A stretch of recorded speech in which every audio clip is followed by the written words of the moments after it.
Thank you for tuning in to Koppen with Comic. I'm Brian Koppen. We're with comic Rory Scholl.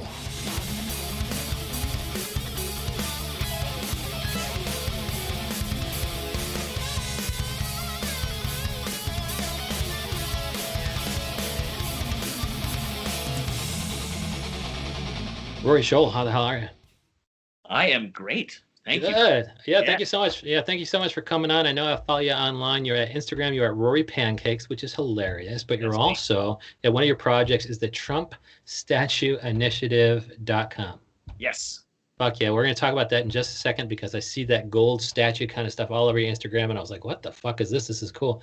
But Nice. real quick, also on your Instagram, on your Instagram, I saw a picture which was instantly recognizable to me, and you said, he's still one in a million. Thanks for the condiment, love. And let me tell you, Juan is my favorite sandwich guy. So you're a Juan guy. Oh man, he's the best. I used to live in the same building as the lunch stop where he works for years, and would go over there daily. So, but I moved down the street a little further, so I don't see him as much. But he's the best. Yeah, he'll always put condiments and heart condiments, or put I love you. You know. Really? I don't think he does that for me, bro. And so you're saying this is the one that's by Astoria Soundworks, right? Yep. Yeah. Yeah, well, that's fucking cool. He doesn't do hearts for me, but he did this thing where I moved away from there. I used to live right by there, so he used to make the best sandwich. And I went to this place near my new place, and it didn't have, more expensive, less meat, and the person making it didn't have a mask or gloves on. Ah. And so I went back and I told him, and he was laughing and stuff, and he thought it was so funny that he repeated it in Spanish to another customer, and then that customer went around and he was repeating in English to everybody else in the bodega. So it's fucking hilarious. Like I was like, man, this guy's making me bilingual with my story about the maskless sandwich lady. Yeah. But yeah, he's such a fucking. If I lived there, I'd still be getting sandwiches there. And then I'd go over. He made a special version of pancakes. He called them man cakes. Made man cakes for me. I do Santa every year at various events, and I went in there when he had his son, and he took a picture of me with his son when I'm dressed as Santa. Which made sense later, because a couple of weeks later, like 11, he drunk dialed me. Talk about football. I was like, how the hell did you get my number? And then I was like, oh, right. I sent you the picture of your kid. So, oh, wow, dude. That's fucking hilarious. You have a relationship with Lunch Stop Deli that I do not, or Juan, because they're like, first of all, he's bringing his kid to sit on your lap as Santa, but also he's putting hearts in your fucking thing. He's butt dialing you. That's a relationship.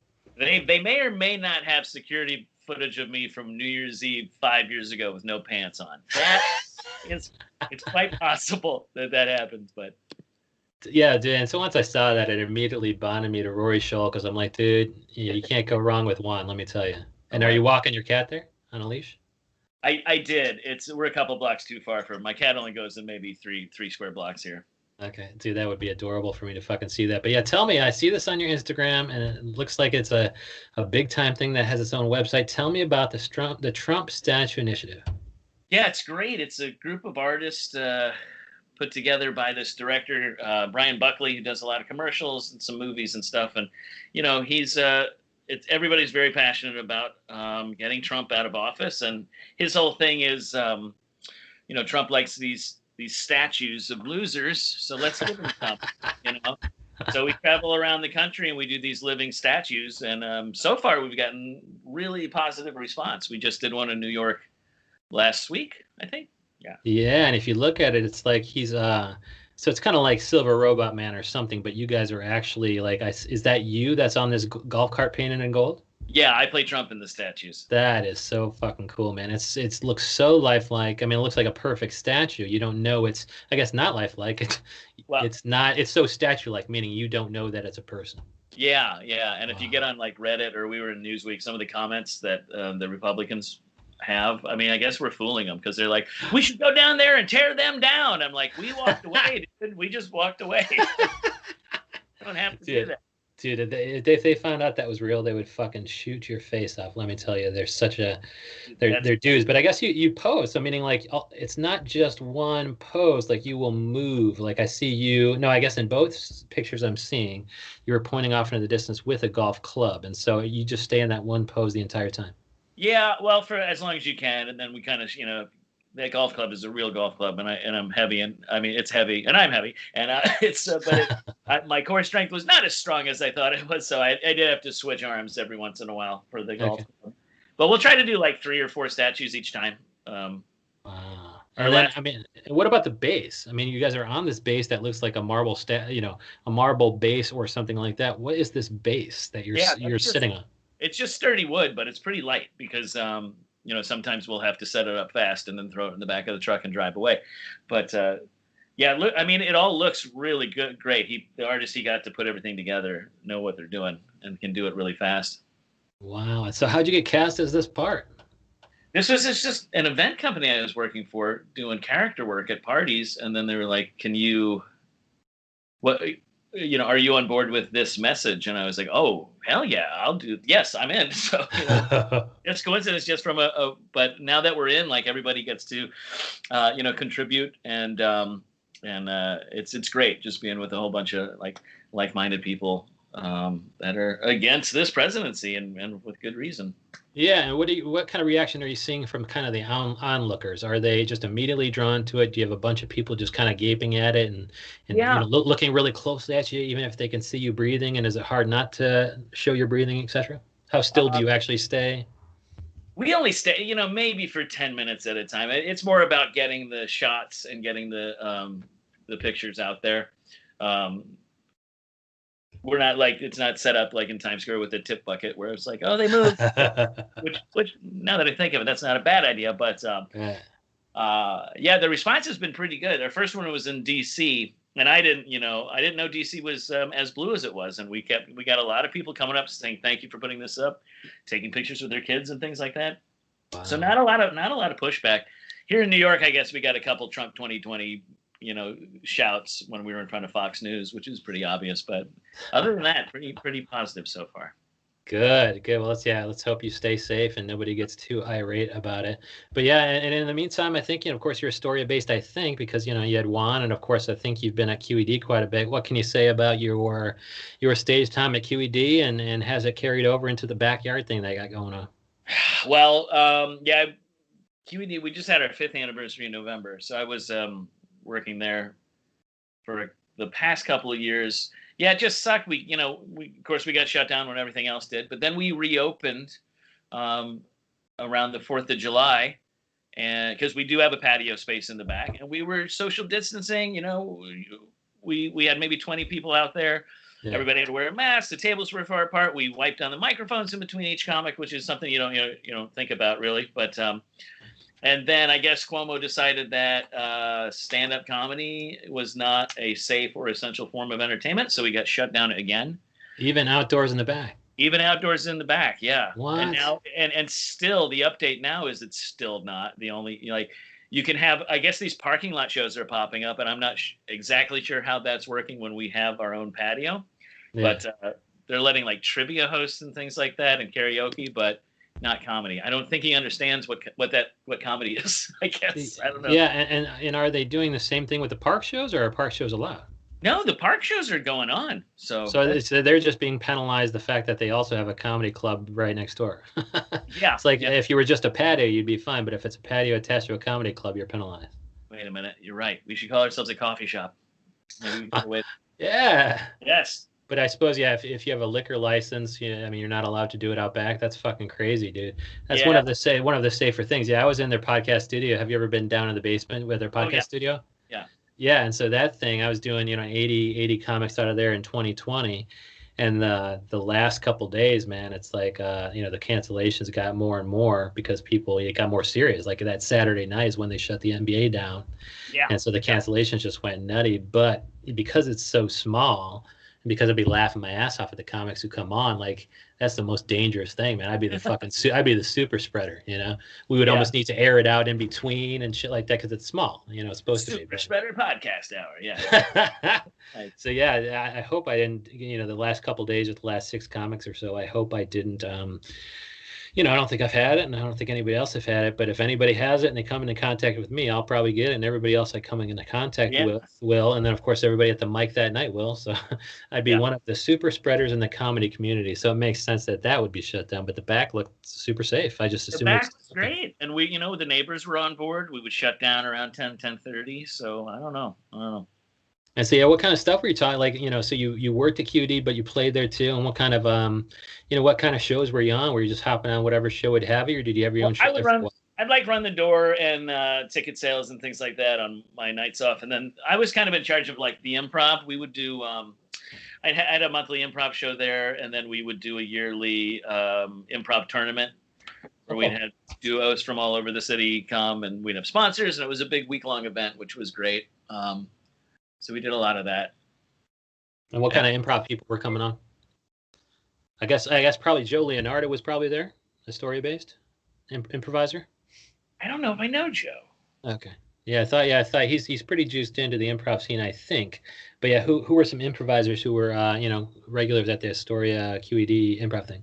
I don't know if you know Jason Specklin or Kathleen Armenti. We'd have a lot of people from especially with two prov, we'd have people from the Magnet and the Pit and UCB come out and like battle each other for best duo. I don't know, Philip Markle. You know Philip Markle from the Brooklyn Comedy Collective would come out. No, no, like I've heard of all these things, and I probably have had people from each. Like I had somebody from used to be earlier, and people on the Pit all the time. Yeah, some recent improvisers, and I just learned so much. I had such a limited and shitty experience trying improv, and Oh, anything any of these studs tell me, I'm like, really, you can do that in improv? So yeah, what's something that kind of makes Rory Scholl great at improv? Like what do you enjoy about it? What can you teach me about it that makes it more fun to watch? Like, what are some advanced techniques that a beginning troupe wouldn't display? You see some of these beginning troupes, and you're like, that just seems like a bunch of theater kids who want to talk. yeah. Like the great improv, I'm like, I talked to Patrick McCartney, and he was a big improv teacher, and he's like, oh no, you can take a beat, you can be silent in improv. I'm like, really? I didn't know that. And I had Curtis Rutherford, and Yeah. Curtis Rutherford was like, I think he's in LA now, but he's like, oh yeah, and you can leave the stage and come back. And I'm like, really? You can leave the stage and then come back as a different character? I didn't know. Like, so yeah, Yeah. what are some advanced techniques that you appreciate about improv that maybe a beginning troupe wouldn't have locked down? Yeah. I know Pat McCartney. We worked in Centralia together for a little Oh, while. oh yeah, sure. Yeah, I played guitar for him. I guess it's just listening. That's the main thing. It's so many people want to get their own ideas out, especially when they're first starting, and Yeah. and that makes it really hard for four people to come out and each set the stage with a different thing because they're not listening to each other. So you Yeah. don't have to be talking heads all the time. I mean, just come out and really pay attention to what each other is saying, because the audience will pick up on it too. If someone comes up and says, "Hey, mom," and you're like, "No, I'm not mom. I'm your sister," and they're like, "Okay, we already don't care what you have to say after this." It's like you have to listen and believe your partner and the audiences as well. You can read a room. Once you start getting up there and can read a room, you can tell, okay, we're going in a good direction or we're not. Or I used to do that. I worked on a cruise ship for a little while and did improv, and every night, you got people from all over the world. So that's kind of fun, finding out what the audience wants. And so does that come like, okay, this person said this, kind of, threw this idea out. It got a little bit of a laugh. The second person tweaked it a little bit and it got no laugh. So let me go ahead and tweak it a little bit further. Like meaning, if the response is poor with somebody's like idea, does it affect how kind of divergent you get with your tweak? If you're the third person talking or whatever, and you saw that the second person didn't get as much of a laugh as the first person, is Yeah. your addition to that scene, a little bit more divergent than it would be if the whole crowd was laughing at the second guy? Well, yeah, and you don't want to drop what the first or second person said either, because then that's just a train wreck too. Right. You do your best to follow up, and you hopefully, by the time the third person gets on, the first and second, you guys realize what's going on, Yeah. and all pull together. But yeah, it definitely, audience reaction will change a direction of a scene like that. Yeah, it's just important not to drop anything. If someone's Dad died on the Titanic, and then Dad walks through the door, you're like, oh, okay, well, that might pick up on the continuity here or there. And how is that? I mean, is that just kind of because do you do stand up too, or basically improv? I host a mic, but I wouldn't say I'm a stand-up comic. I did stand-up comedy for a long time when I grew up in Dallas. Okay. It was I did that right out of high school, and it was I could do it. It was a smaller pool, so I would get more work out there. Okay. Yeah. But Is there anything about being in a giant pool that kind of turned you off? To me, the fucking, the mics, going to three mics, taking trains to three mics a night would be fucking soul sucking to me if yeah. there was a couple comics in the audience only and they were looking at their phone the entire time. Yeah. Oh, the mics they're dreadful. Yeah. Yeah. So I went from going, when I would work in Texas or in the South, you're booked Wednesday through Sunday. You're one of three comics, and you get paid, and it's a pretty sweet deal.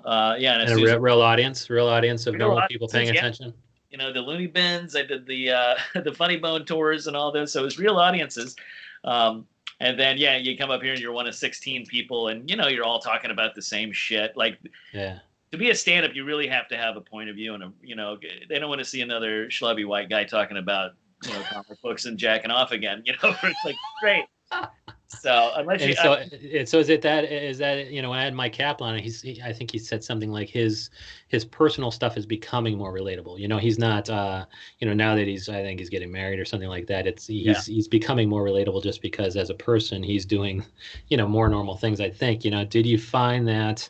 I mean, is there a little bit of disappointment there that you can't? You're like, oh shit, I like the same thing as these motherfuckers. Like, should it hamstring your ability to do it? I mean, couldn't you switch off into I suppose observation would be just as crazy, but you could go up there and improv. Like it's just sad to hear. Like somebody who appears the same as other people on the bill, doesn't feel like he can do stand up as much as everybody else. Well, you can, and it's not like, oh, wham, I'm going to take my ball and go home. It's like it wasn't something I was interested in, And whereas improv, I love improv. It's different all the time. You get to play with the audience, and what comes up is genuine.